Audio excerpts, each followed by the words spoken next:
Hi folks, welcome to the Prepared Homestead. This is Travis. Thank you all for stopping by to watch. Good morning. Taking a load of stuff over to our community center we use for our monthly meetings, and it usually takes me a couple of loads or so to get everything to the building, and in the same way going back. It's just the monthly routine. Planning on an exciting day. These meetings are always, I say this every time. It's like this dichotomy. When we get done tonight, I'm going to just be physically exhausted. Standing on my feet, and my wife the same way, for 12 hours or so is usually how it goes. We rarely sit down at all. Constantly moving around, doing things. My wife takes care of the food to make sure it's, the drinks are filled up and all that's taken care of. And then, of course, just talking to hundreds of people. It's always a busy day. But on the other hand, it's also something rolling around on my dash driving me nuts. It's also rejuvenating mentally and spiritually, I think, because we're around like-minded individuals. We're able to, reconnect. Some of these people we only see once a month. Others we see, frequently. But some of these people that come a little further off, we only see once a month. So it's good for that. And we're also able to make plans and share ideas. Everything that these elitists and these take over the World Economic Forum kind of people don't want you to be doing. They don't want you doing this. What do you think they tried out, they beta tested the whole lockdown and to, not have any physical contact with people and not to meet together and stuff. They don't want you doing that. They want the only influence in your life is to be from them, their media, that kind of stuff. Anyways, some stuff to be thinking about when it comes to preparedness. It's possible. I'm not going to say it's a guaranteed thing yet.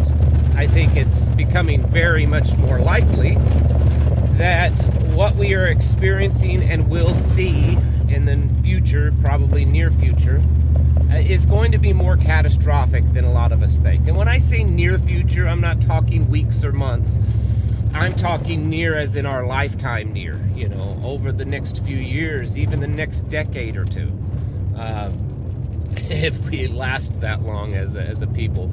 But we're going to see, I believe, or very possibly, very horrific things that you've only read about in books, or you've only seen in some dystopian apocalyptic movie. And because of that, I think we need to challenge ourselves as preppers, neo-pioneers, homesteaders, self-sufficient people. We need to challenge ourselves in our own thinking, because a lot of times I find this with myself also, so I'm not just picking on any of you, I'm saying this in general, that we have this preconceived notion of what it's going to be like, of what the apocalypse, the SHTF is going to be like. And we have this idea that, well, because we're prepared, we have our little gardens and our goats and our chickens and things like that, we're going to be fine. And I hate to burst your bubble, but while you may do better than other people, you may not be fine. It can still be very challenging in many, many ways. And so I want to encourage you and challenge you to kind of continually do this just all the time if you can, or at least regularly. Rethink your stuff. Whatever ideas you have of however it's going to be, don't get so set in those, because if things don't work out like you have idealized, then you're just as unprepared as other people, because you've only prepared for that one scenario, and that one scenario didn't happen, and now you're unprepared for what is happening. So don't get so set in on how you think things are going to work out, because they could be very different. They could be less, they could be much worse. And we need to be aware of that and be Be ready for change. That's really what it is. It's not preparing so much for a specific scenario or however you think it's going to work out, but just being prepared for change. And also being willing, because this is part of preparedness, is being willing to make those changes. Even things that make you feel very, very uncomfortable. If you know that you're doing it for survival, then it's worth it. And one of those things may be, and I'm just going to throw this out as an example, and I suspect some people are not going to be okay with this, but many of you are like myself. You live in your bug out location. You have your little homestead built. You've been working on it for years probably, developing it and making a go at it. But the reality is things could get bad enough that you may not be able to defend it. You may not be able to produce like you think you could with the technology, with all the stuff that the World Economic Forum and the UN Agenda 2030 and all of this stuff that's talking about. They could take it, or they could make it nearly impossible for you to utilize that with all of the techniques and stuff that they have. So what's your fallback plan? You know, if you're bug out and your only plan, your plan A, B, and C all revolve around you living on that property and you know, surviving on it, what happens if you're not able to? What happens if they require you to pay your property taxes in CBDC that you don't have, and then you lose your property? Or if they make some kind of ridiculous ruling that, you know, you have to turn in all your property, like back in the 30s they had to turn in all their gold. There's all kinds of scenarios. And so what I want to challenge you is, what is your fallback plan if your homestead doesn't work? Would a plan be that you and others in your community, in your tribe, all find a place to congregate together? Even though that's not ideal. You spent years working on your property and then you have to up and leave it. And when you leave it in a SHTF, you might as well consider it gone. You know, just write it off because it's going to get taken over and all that kind of stuff. I know I'm a lot of hypothetical here. The point is to challenge you to think. Maybe a plan for survival, and the only way that you could survive in a certain scenario is to be completely nomadic. You know, living out in the woods, you know, completely off of the grid and, you know, just moving constantly. I know that's not ideal for a lot of you, and you're going to say, but I have kids, or I'm elderly, I'm disabled. But that may be the only way to survive. I know I'm speaking of very extreme scenarios, and it's not because I truly 100% believe that these scenarios will happen.